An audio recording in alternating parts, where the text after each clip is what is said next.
Leuchtturm 1917 and Moleskine are two behemoths of the journaling world. They both turn over millions of euros in revenue each year. Let's compare the companies, their notebooks, and the quality of their paper. I'm Ruby from the Useful Journal. Like this video and subscribe to my channel for a huge range of dot grid journal reviews and comparisons between journals. If you're specifically interested in Leuchtturm notebooks, I have compared the full range of Leuchtturm journals with each other, and I've also compared the classic Leuchtturm 1917 notebook with the Rhodiorama notebook. Today, I'm comparing the 80 GSM Leuchtturm hardcover notebook with the 70 GSM Moleskine notebook, also in the classic normal large size. I will talk to you about how the companies compare to each other and their ranges of notebooks that are available. I will talk to you about the packaging, the construction, and the features of each notebook. And I will talk to you about the paper and the pen test results, and then run you through the company's approaches to environmental and social responsibility. Leuchtturm 1917 is a family-owned company based in Germany, but they construct their journals in Taiwan, the hardcovers anyway, and the softcover notebooks are made in China. The Moleskine brand is now owned by the Dieter Group, and the notebooks are designed in Italy but manufactured in China. Some of Moleskine's specialty papers may come from places like Turkey. Leuchtturm 1917 products are available in over 80 countries, whereas the Moleskine is even more widely distributed and available in over 95 countries around the world. They both have significant product ranges, including different sizes of notebooks with different types of paper and markings, and notebook accessories like pen holders and writing tools. Today I'm going to focus on the classic range of each of these notebooks, both with hardcovers and both with dot grid markings. Leuchtturm 1917 provides their classic 80 GSM hardcover notebook in a large range of colours and sizes. There are currently 25 colours available, but the colours change regularly and they come in a standard A5 along with A4, B5 composition, B6 and A6 sizes. Note that in some countries the page markings for different sizes may be limited. Only the black classic Moleskine 70 GSM hardcover notebook comes in the full range of sizes. This includes a slim version of an A5. It's about 1.5 centimetres or half an inch narrower than a standard A5.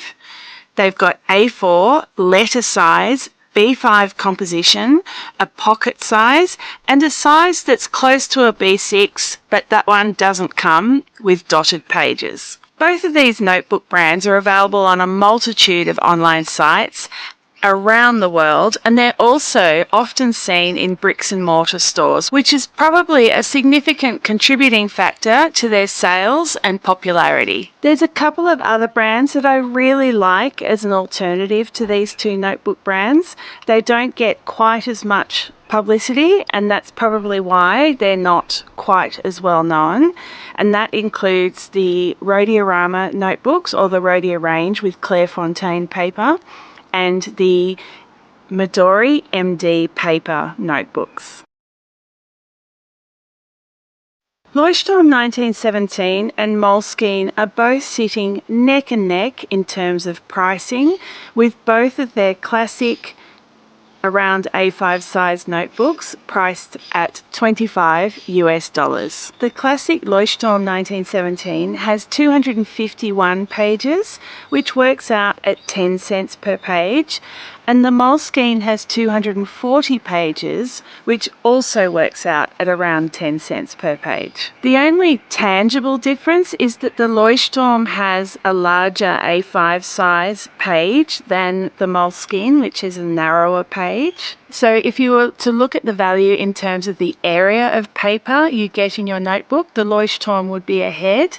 However, who looks at a notebook this way? Regardless, 10 cents per page and a total cost of $25 US for each of these notebooks is excellent value, especially considering the quality of the paper that you get. Both notebooks are simply packaged in plastic shrink wrap and they come with paper belly bands. The features of these notebooks are pretty similar. They both have exactly the same hard-wearing polypropylene covers that don't mark too badly. They both have elastic closures, although Moleskine gets negative reviews online about the quality of the elastic, which tends to lose its elasticity often before you've finished using the notebook. I've found the elastic on my Leuchtturm bullet journal has stood up quite well over a prolonged period of time, so perhaps they are slightly better. They both don't have pen loops, but the brands provide options to purchase adhesive pen holders, a loop for Leuchtturm and a pouch for Moleskine. They both have the same design, rear pockets, plain page edges, and rounded page corners. There are a couple of points of difference. The Leuchtturm has two ribbons that feel stronger than the Moleskine's single ribbon. The Leuchtturm has some perforated pages in the back, making it easy to tear them out if you need to share a note. The Moleskine is 330 grams to Leuchtturm's 420 grams, which is unsurprising given the Leuchtturm's pages are bigger. There's a bit of a difference in the quality of the construction of these two notebooks. They're both constructed in much the same way with a stitched book binding, but the Leuchtturm lays flatter on the desk than the Moleskine. The Moleskine has attached the end papers outside the ribbon, which gives it a bit of extra security. The pages sit inside the cover edges on both notebooks, so the really big difference between these notebooks is one of the main things that annoys me about the Leuchtturm notebook. When the folded signatures of paper are stitched into the journal, they're glued to the binding tape. The Moleskine has glued theirs in a way that doesn't come in too far so that the pages don't sit up from the spine where the signatures join. There's also no glue showing through the stitching or the page joins. Leuchtturm, however, has allowed glue to come through, arguing that it means the pages definitely won't tear out, but I really don't like it, because when you get to a join between signatures, the pages tear a little at the centre when you pull them apart to lay them flat, and this torn bit soaks in the ink much more than the rest of the paper. It is worth noting that the Moleskine only has 4 stitches holding in the signatures, and they're inset from the top and bottom of the notebook, so while the pages are secure, they could tear if you accidentally pull the page the wrong way. And as I mentioned before, the Moleskine elastic may stretch out of shape. The Leuchtturm has more page markings than the Moleskine, so your choice here will purely be a matter of preference.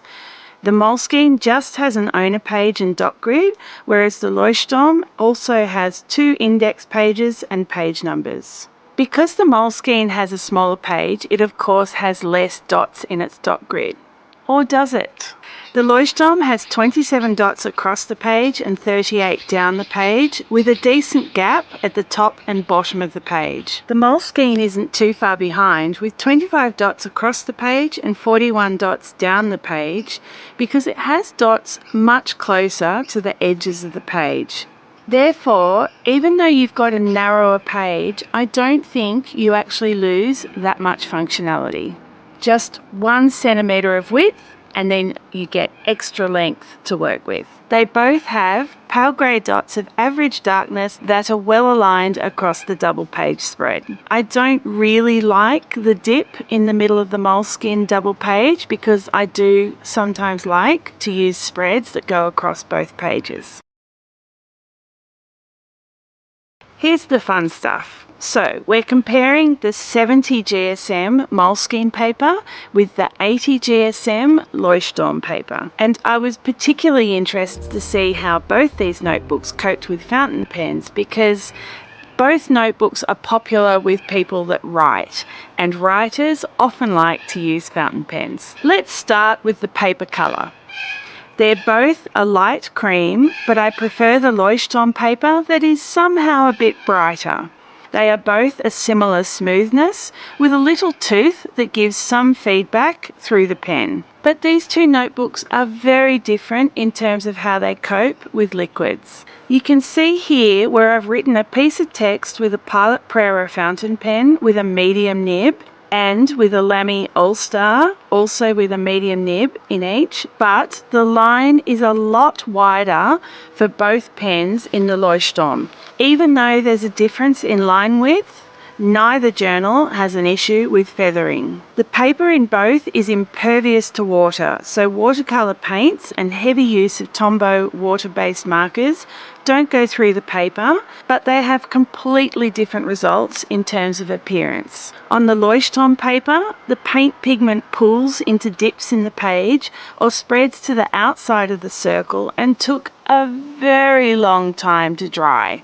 Whereas the Moleskine has a very even finish regardless of whether you put water on the page first or work on dry paper.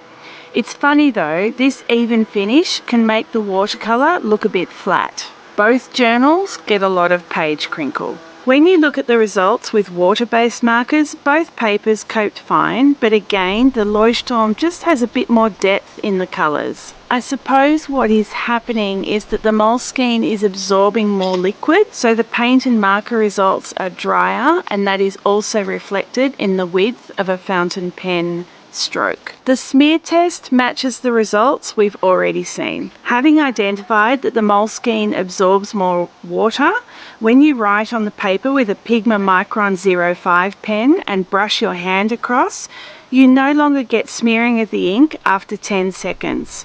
In the Leuchtturm, you have to wait 15 seconds. Neither notebook had any bleed through from the usual range of pens and markers, but both had an issue with the alcohol-based Sharpie ultrafine marker. The Leuchtturm coped a bit better than the Moleskine, where the ink passed through to the next page.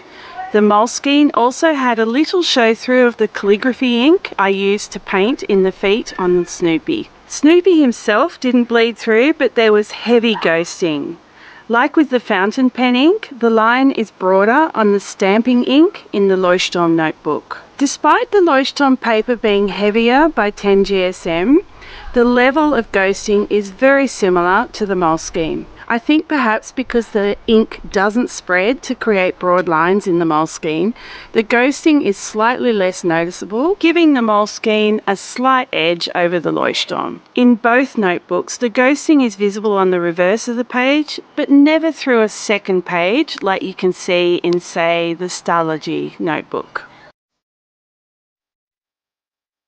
Both notebooks have paper that is sourced from sustainable forestry practices and is certified by the Forest Stewardship Council. Any further information regarding environmental or social responsibility is unavailable from Leuchtturm, but Moleskine do provide a little bit more. Moleskine are reducing their climate emissions and provide detailed information on their approach to sustainability via the corporate reporting for the Dieter Group, who owns the Moleskine brand. Moleskine has also set up the Moleskine Foundation, which is a not-for-profit that funds initiatives focused around education for the underprivileged populations. I talk about this more in my review of the Moleskine notebook.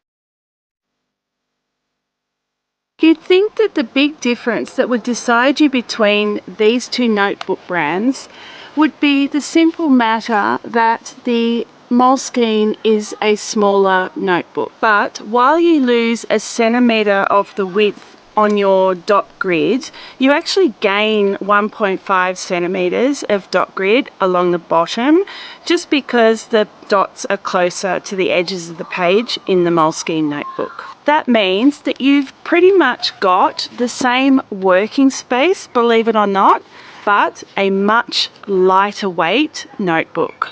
Much better for sticking in your bag. I find the Leuchtturm a much more aesthetically pleasing notebook with a much bigger range of colours and colours that I like, and with brighter paper. The Leuchtturm also has better marked ribbons. The other thing I like about the Leuchtturm is the page numbers, which if you're working with an index are pretty much essential, but if you don't use an index, then you might not care too much about this. I suspect the notebooks are on a par in terms of the environment, because while I don't have the full range of information at hand for both brands, I do know that environmental laws in Europe are quite strong, so I imagine that the companies are having to meet fairly high standards in the countries where the company is based. Both notebooks have small problems with their construction, but I don't see any of those problems